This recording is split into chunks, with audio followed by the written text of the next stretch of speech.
Okay, go ahead. This is a video discussing our threading for 281. In our 281 class, you've already gotten your thread cutting procedure sheet. What this is going to be about is going through all of our steps for threading your spindle.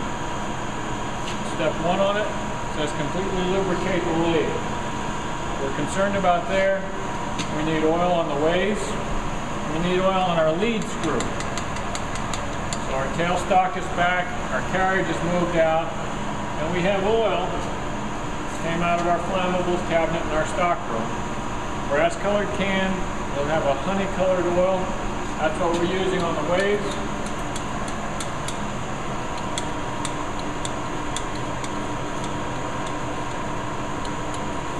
Especially in the area where we're working, and also our lead screw.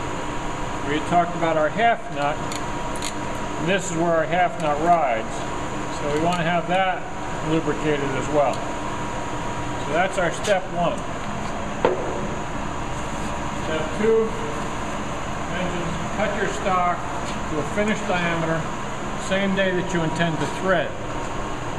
This is sort of optional. You can turn it down like this, come back another day and do your threading.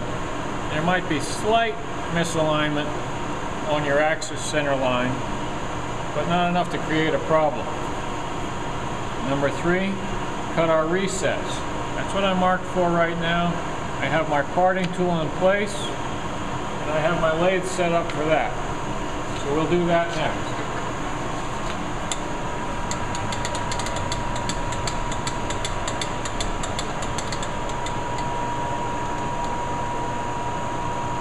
Okay, bring the tailstock in.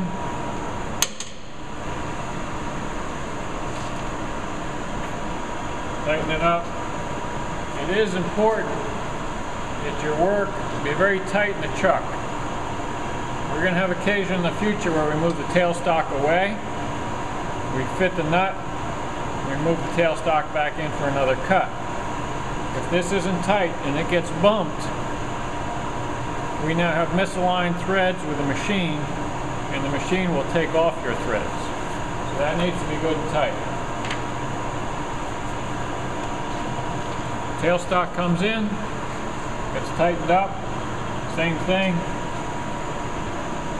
Our live center needs to be tight in there so it doesn't slip. If when we're running, that center slips, it's not doing a good job holding your work. It's not supporting it the way it should. So my fingers, if I can't stall that, that's holding the way it should be.